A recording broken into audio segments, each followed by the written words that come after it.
So this is a nice little spot.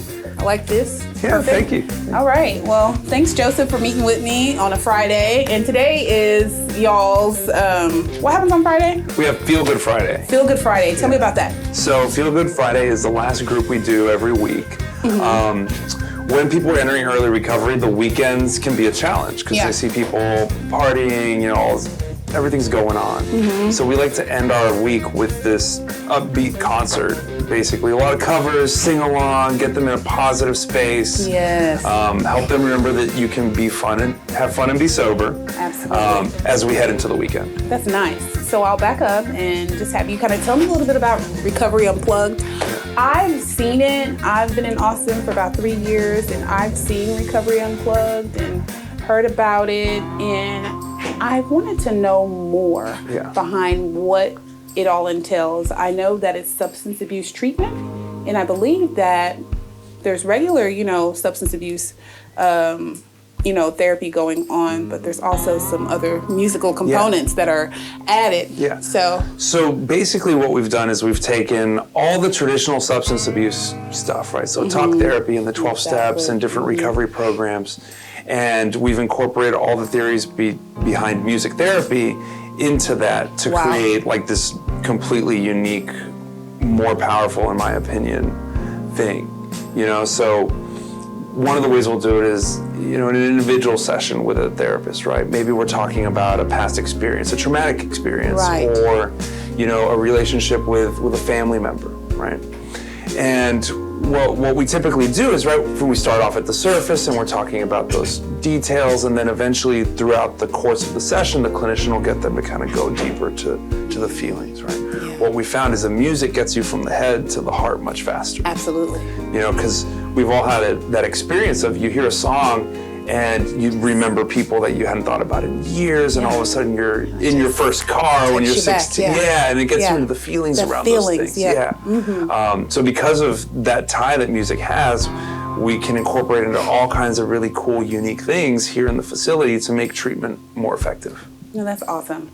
So you're also treating like dually diagnosed, like mental health and substance abuse. Yes. And that's where, so you have LCDCs and you also have like mental health therapists as well? The majority of our therapists are master's level. LCSWs, LPCs, LMSWs. And, they're all specialized in substance abuse, of course, but they all also have kind of their own sort of niche. Yeah. Right? We have a therapist that specializes in LGBTQ issues. We have one that specializes in trauma. We have a therapist that specializes in what I like to call the knucklehead population.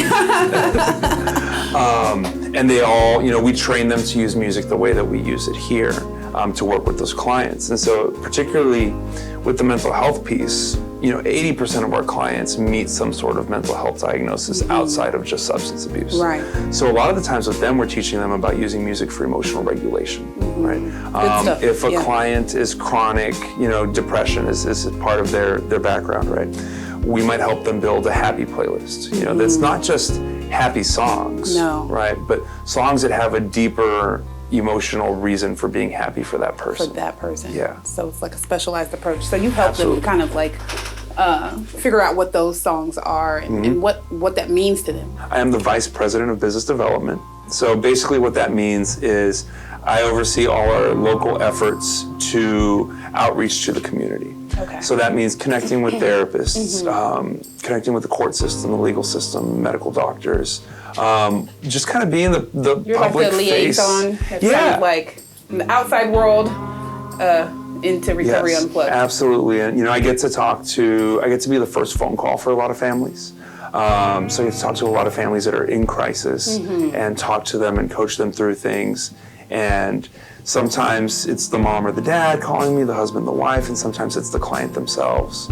And especially when it's the client themselves calling, being able to tell them, I've been where you've been, and here's what I've been able to accomplish, and I'm not special, and you can have this too. Right. That just because you're homeless living behind Walmart in your car, which I've done, doesn't mean that you can't someday be a member of society, have a wonderful marriage, have beautiful kids, all that good stuff that, in addiction seems like it's not a possibility anymore. But it absolutely is. So, so I get to give them hope. Mm-hmm. Yeah, and it's the best. It's my favorite part of my job. You're awesome. Yeah, thank you. You're one of the awesome people of the world. Yeah. Thank you so much. Can we go check out some of what's it called again? Feel Good Friday. Can we go check out some of Feel Good Friday? Yeah, I mean, if you want to feel good. I want to feel good. I want to feel good. Let's go. Right, good.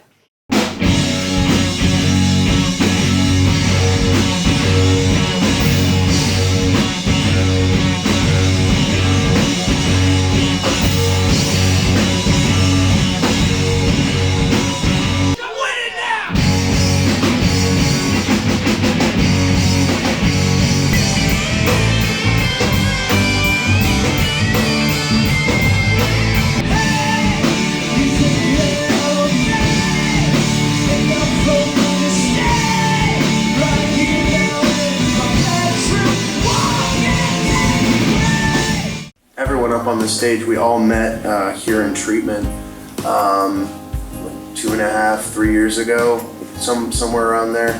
And I know for me personally, when I got down here, I was living in Cleveland at the time. I was probably the most depressed I'd ever been.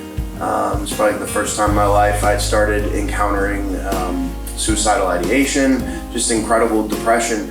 And I remember my mom found Recovery Unplugged. I was like, yeah, this whole music idea, that's totally new to me. Let's try it, whatever. You know, even when you get sober, like depression still happens, loneliness still happens, life, it doesn't just like become peachy like right away. But for me, like the music and kind of some of the alternative views that we learned at Recovery Unplugged, it helps you get through those times. Even if they're not musicians, like I would like to see clients that go through the program now coming together, starting businesses, starting nonprofits or artist collectives or whatever, intramural sports teams, like whatever that they really like to do and that fulfills their identity. Just the people that work at this treatment center is really what makes it for me, because I just felt like home as soon as I got here. So glad to have finally found a place to call home. Prior to coming to treatment, I lived in those negative beliefs and I believed them. And those belief systems kept me from being who I was, doing what I am, doing what I love to do. Yeah.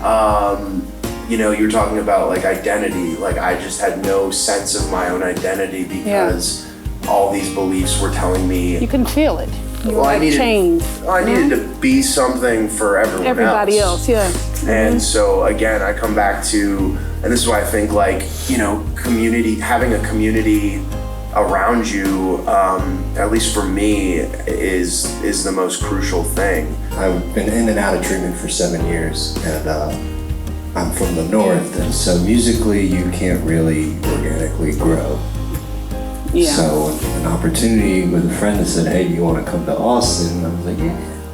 I heard about it, and I made a phone call and a place called Recovery Unplugged, and deep down inside I felt like I was dying. I was meant to be a musician or just love music for the rest of my life, and I wasn't fulfilling that with my addiction. And so I called up here, and they were instantly warming and understanding, and they knew how important music was, especially for healing and becoming who you are. As I got older and either I had like a little success with music or would come close to success and then not make it to like the expectation I had set for myself or the mark I had set for myself, then it actually started being like really counterproductive to my mental health, which wasn't really music that was counterproductive to my mental health, but it was what I like turned that into in my head, which was, it wasn't about why I loved music, but it was like the success I could have with music, and that became more important than just loving to play music. Yeah. And that's when it got really, I guess, dangerous for me. And actually, because I was so discouraged, I think it fueled my drug addiction too. And like I said, it started fucking with me, and it started to fuel my drug habit even more. Yeah. So I could just kind of made me lose sight or really lose and get confused about that same thing we were talking about before, which was like who I am and like my identity. And now I can understand that wasn't true at all, right? Yeah. But at the time, in the beginning, that was so real. Like that was my truth, or I had made myself believe my truth was that I'm stupid. That because I convinced myself so much. It's funny to look now and realize like how like that's such bullshit. Unhealthy. Yeah. Yeah. So coming through here, I like literally the same thing Drew said, which was I felt like welcomed off the bat. That was the biggest thing. I felt like every other place I had to put on this facade of like I either wouldn't tell anyone the bad things I've done or the secrets that I had because I thought I was the only one who had done anything like that. Yeah. And so I was terrified to tell anyone. We started living together, doing like things like sober living together, playing music together, writing together, playing shows together. And that's, for me, that's been like the gift of what has happened, of my own recovery and my life today is I have like the most awesome family around me and I get to do what I love to do. That's beautiful. Yeah, that's awesome.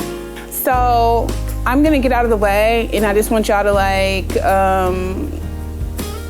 I have something. Okay, so basically, I want you to talk to 14-year-old yous that don't know who you are, what you want to be.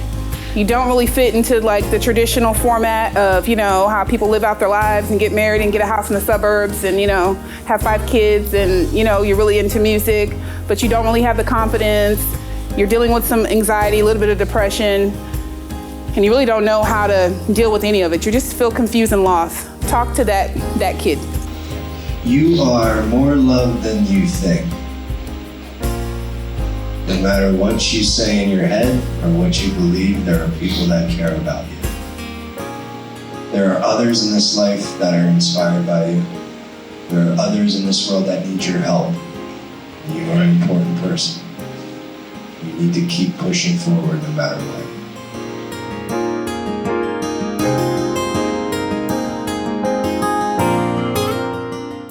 Hi, my name is Thor Harris. I play drums, and I have done that for a long time. I'm going to talk about mental health and music today.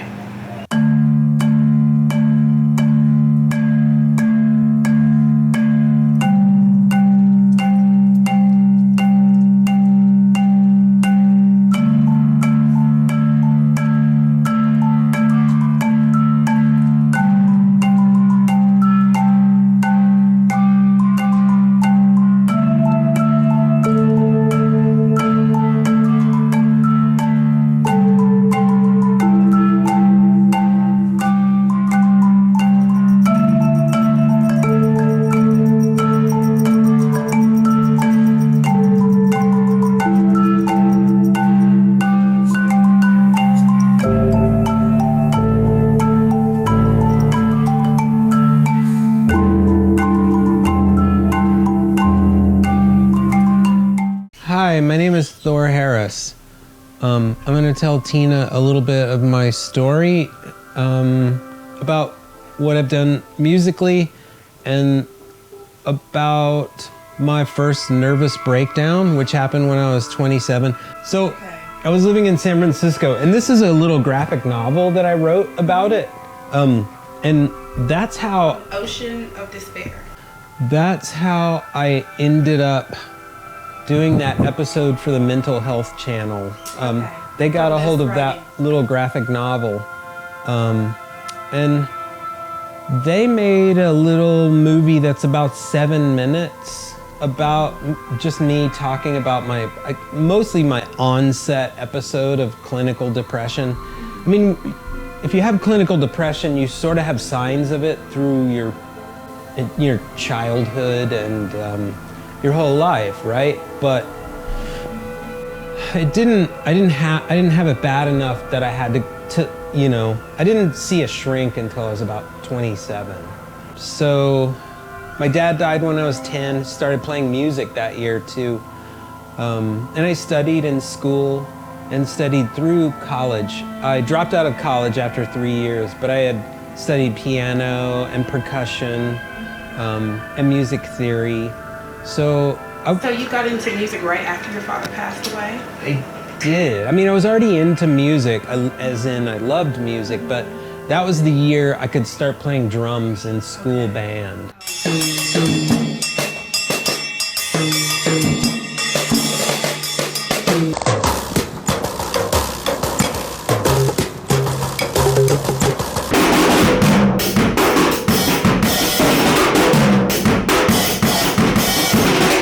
Well, I moved to Los Angeles in the summer of '85 and studied music there just for 3 months at a musician's institute.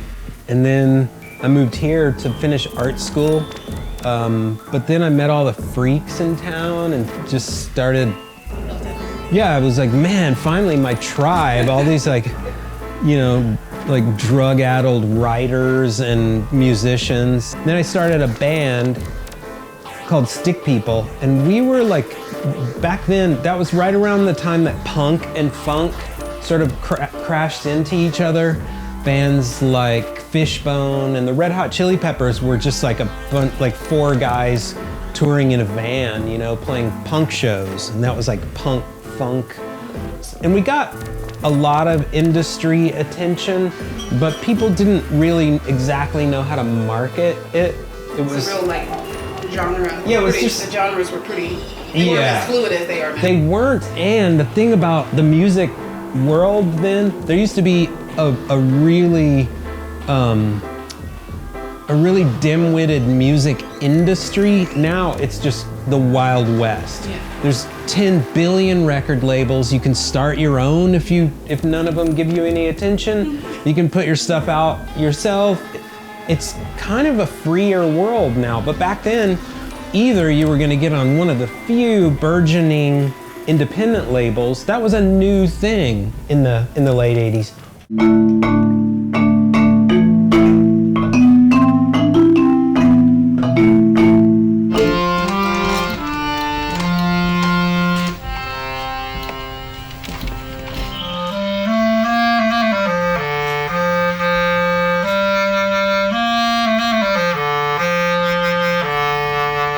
I was a kid when this happened, but in the 1970s in Europe and America, there was a real interest in like medieval European folk music.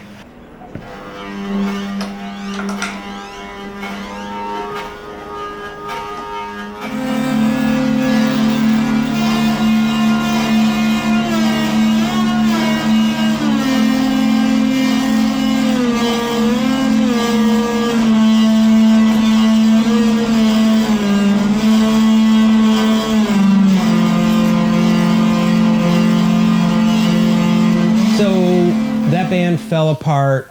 I moved to San Francisco and just got sadder and sadder. I just kind of felt like that city didn't really have a soul. And so my brain just sort of stopped working while I was out there and just became this horrible anxiety generator. And upon the realization that I was ready to kill myself just to make it stop, because I thought that I was gonna go insane, and I was looking at and talking to street people a lot and thinking, so how do you become a street person? Do you go insane and then you start just walking the streets? And I really thought that I was transforming into something else. I didn't know what.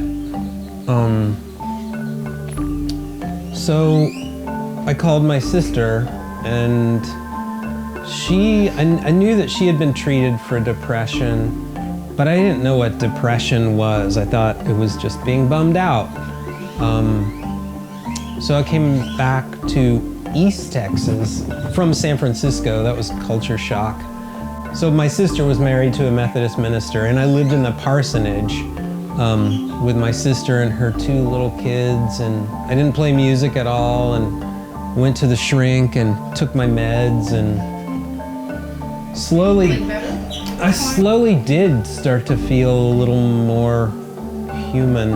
And then I moved back to Austin and started to see old musical friends, and I was sort of hiding out. I didn't want people to think of me as that person that went insane, and then I was ashamed of it for a couple of years. What are you ashamed of? I was ashamed to be called mentally ill, and I was ashamed that I thought that I was weak or something. Because of the depressive episode? Yeah, and Anxiety and depression? it was depression characterized mostly by anxiety. There's a lot wrong with the world right now, but making music has to be part of the solution. You know, if you think about musicians too, they're usually pretty sensitive people with some pretty esoteric kinds of intelligence that can't even be quantified. Anyone who is in pain has certainly had better days, and chances are it's going to change again. It's, you know, everything is transient, and there's so many cliches that are so true about depression, like depression lies, which is so true because it kind of makes you remember things with a tainted, ugly light, and it makes you think your future is doomed, but it isn't true.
Words, and I was like, yeah, I love words, I'm gonna be a lawyer. I was gonna be an entertainment attorney because at the time, in the 90s, that was a cool thing.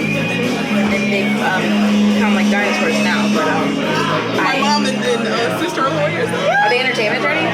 No. Yeah, entertainment attorneys, like totally dinosaurs. Yeah, I was gonna be an entertainment attorney. I always loved music, but I never sought it as a career until my 20s came, and I was like, I need to make money, but I also am narcoleptic, and I can't have a 9-to-5 job where I drive to Austin every day. That would be, it's gotten worse over the years. At a box to give, I am running at a box to give.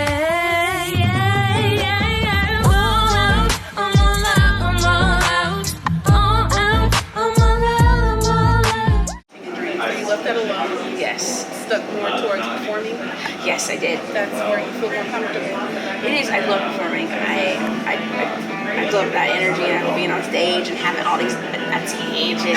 It's like eyes are like oxygen for me. I'm like, just give me more. So while you were raising the kids, did you keep the music career going, or did you kind of like wait until they got older? Well, the thing is, my career in Austin was I made my money doing private gigs, which is a different route than like an original band. Probably an original band could not make a name, not a name themselves, make money doing, Exxon gigs or whatever, like private gigs. So I had a nice blend of covers and originals, so I was able to make money and have a flexible schedule and raise my twins. And that kept me in Austin. I did not want to leave my twins to further my career or tour or So you stayed close to home. Yes. I was tethered in between Austin and New York. Right. Yeah, and sometimes I would venture up to Dallas and I'd drive straight back. Yes, sometimes. But it was mainly Austin, and that's what I spent all my career doing. And when they left home, like, I don't know, a couple of months ago, I was like, yeah, I'm on a tour because I've been tethered here all these years. I'm gonna get out on the road, and people are gonna, like, eat up all this talent. And it wasn't like that. I don't like touring. I figured that out really quickly. It's just really hard on my mental health. Just going ups and downs of touring, having to get to a place each night, airport travel. Logistics. It's a lot going on. A lot of coordinating. A lot of so much having to specific time and right. Hoping that there's nothing that comes that interrupts that. Yes. And we know life. There's always something that interrupts that, right? So much life. So much life. So much life, especially when you're a parent.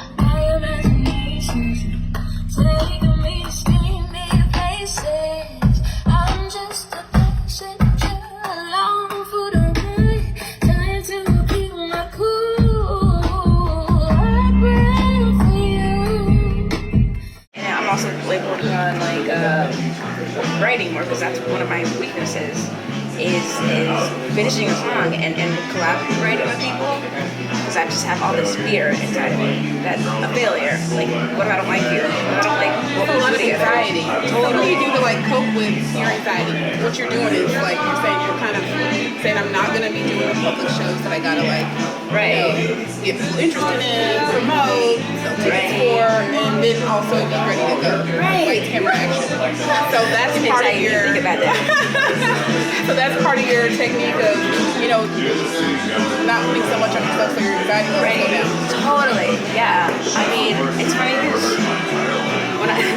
whenever Kobe Bryant died suddenly, it made me kind of think about being happy and that I don't have to go down this path. I want to be happy and not have all this anxiety. And that means that I have to stop performing publicly and take a job as a receptionist or whatever to get by. That's what I do. And people are like, oh no, you have a kid, girl. You need to share your kid, share your life. Don't leave. I'm like, look. Like that light comes from somewhere, and if it's constantly, if the source is getting smaller and smaller, I won't be able to get that light, and I can't give you what I don't have. So until I can refill the cup of what is product inside of me, then I can't get the audience into what they want. How did you feel whenever you say after you did like a week of shows? That's funny. So when the lights are gone, everyone clapping is gone, somebody tweeting your performance is over, when you're walking that door, put your bag down. It's depressing. It's depressing because when you're on the road, I know the road is hard mistress, but you're constantly moving. So you don't have to think about all the darkness and all the anxiety you have until you get to that hotel room and after the performance, and you're like, but once you're on the road, it's just survival. Like, okay, we need to wake up this early to drive here, to eat here, and we have a 6-hour drive, we gotta load it. Busy, you're doing so much, you don't have time to process. Right. When you get home, and it's like, it's just very depressing. There are times when I feel weighted by the world. There are times when I fall through to darkness. But I know the feeling of lonely. I felt the cold of the bottom, but something always reaches down and lifts me up. So you have enough time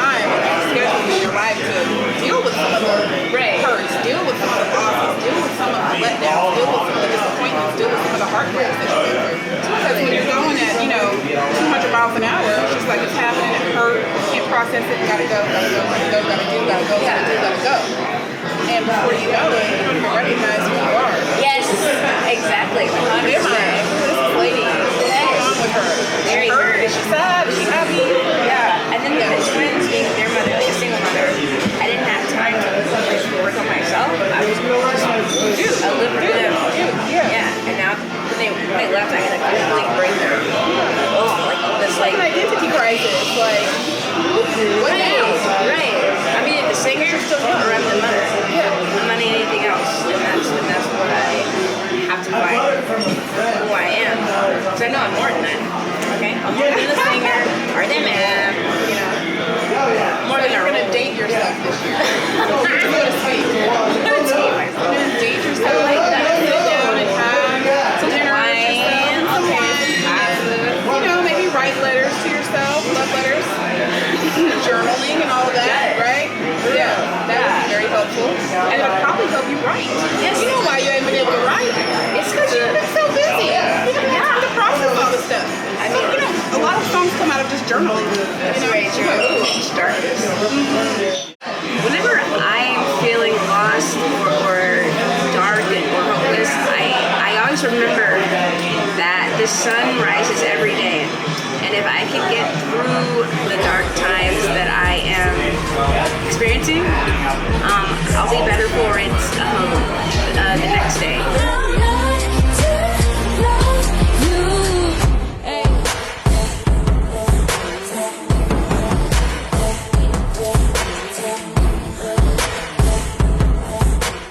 Hey, my name is Dr. Garrick Baskerville, and I'm the founder of Metsi Care. Metsi Care is an affordable, direct primary care doctor's office located in East Austin, Texas. We service the creative community.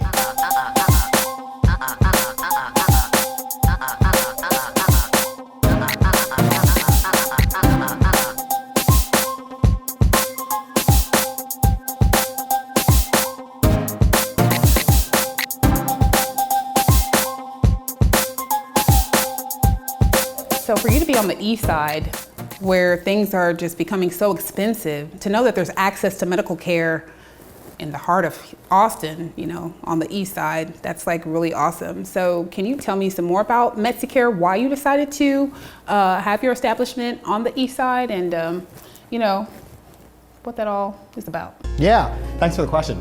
So first off, when you're a doctor and you want to be affordable and you want to be accessible and you want to bring high quality access of healthcare to the community, you have to be within the community and where you want to service. And so my community are the creative community here at Austin. So Metsi stands for music, entertainment, tech, and service industry. So we take care of hairdressers, barbers, real estate agents, construction workers, musicians, back of the house staff, front of the house staff in restaurants, bar owners and bartenders. I mean, so, and everything else in between. You know, Metsi Care was founded in November of 2019. Okay. And so we're still a fairly new company. I know in the service industry, so specifically the restaurant industry and bar industry, they are very much aware of Metsi Care. Some musicians are starting to find out about us, and also in the real estate community, they're starting to find out about us. But yeah, we would love for more musicians and more other industries in the creative space and artists as well, you know, get our word out that we're here for the community. So tell me about some of the services that you provide. Yeah, so at Metsi Care, we're a primary care doctor's office. So we provide the typical primary care services that you would find like at a regular family doctor's office. So I am a trained family doctor. So like general practice? General practice. Okay. And that includes regular kind of, you know, acute illness, chronic illness. That also includes urgent care type matters. So if you cut your hand, or if you have an abscess of some sort, an ingrown toenail. Spider bite, correct, thank you. If you need staples, you know, like if you crack your skull a little bit and you don't have a concussion, we could put in staples in your head. Wow. So you can do all of that in-house? We can do it all in-house. That's amazing. Yeah. Thanks for coming, y'all. Let's go on into Metsi Care.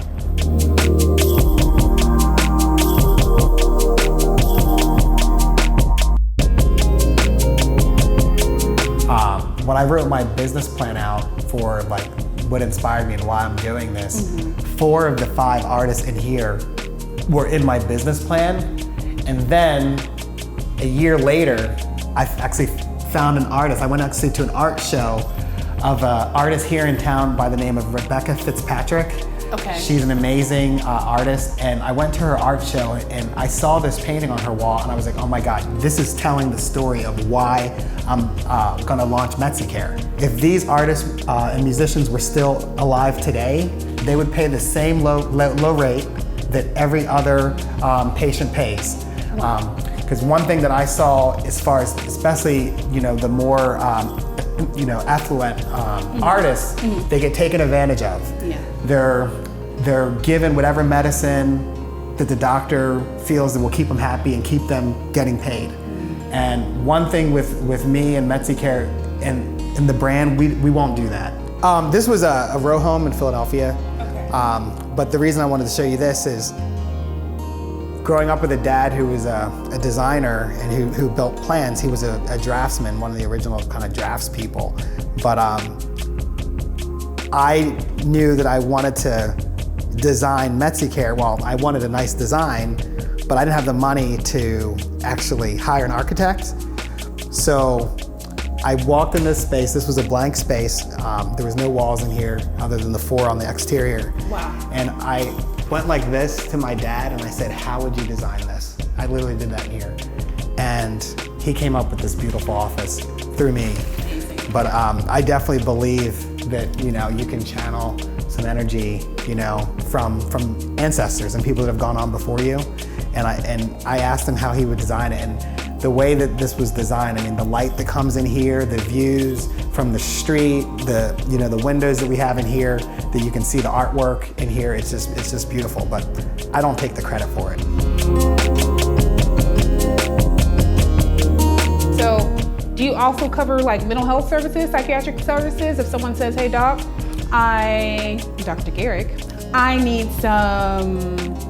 think I need some medication. I'm having such and such symptoms, haven't been sleeping at night, blah, blah, blah, blah. You can go through all of those things with them and hopefully provide a service for them? Yes, we do. So we take a history, learn about their previous mental illnesses and their family and also personally, and then I help get a diagnosis for them, and then we start treatment. So at Metsicare, we're a doctor's office that believes in the mind, body, spirit approach, and including when we treat mental health. So we use medications, but that's not the only thing that we use. So we talk about non-pharmaceutical methods of treatment. That might include referrals to yoga or acupuncture or physical therapy, chiropractic care, a float lab. We have a great float lab here in town. So there's other methods of treating mental health or stress or anxiety than just giving medication. In the medical field, sometimes doctors they hear you, they write the script and then that's it. So it seems like you have like a heart to listen and kind of care. You almost like have a listening ear and kind of like slow down the pace some from the 15-minute turnaround of clients, and you kind of get a little bit of information and then they're like out the door, their script. It seems like you don't work that way. Definitely not. So that's exactly right. So at Metsicare, we have appointments that are 30 to 60 minutes. What? Wait, hold on. 30 to 60 minutes for a doctor? Yeah. To see a whole medical doctor? Correct. I get to look at you for 30 to 60 minutes? 30 to 60 That's like minutes. unheard of. It's unheard of. Yeah, and I sit down. I'm not running out the room. And this is the beautiful thing about the model that we practice at Metsicare. And the model is direct primary care. So we really get to know our patients. All of the visits are included for a low monthly price, so it's less than $100 to have me. Amazing. On a monthly, it's a month, like I said, it's a month-to-month membership. But all their visits are included. So if they need to see me twice a month or 3 times a month for a mental health issue, they have me, or for any other issue. They could see me on 1 week for something mental health related, and then a week later or whatever for blood pressure, and then maybe a week later because they cut their hand, and they don't pay any more. So they don't pay more every time they come in. All their visits are included for that low monthly rate. So we partner with Mosaic Sound Collective. Okay. So I have a friend over there by the name of Dan Redman. Okay.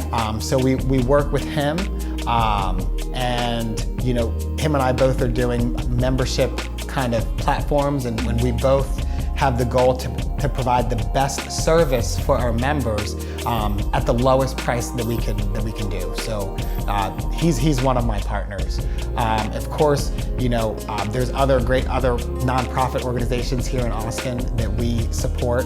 I'm a supporting member of HAM, which is the Health Alliance for Austin Musicians, and friends with that organization. Also friends with the Sims Foundation here in Austin.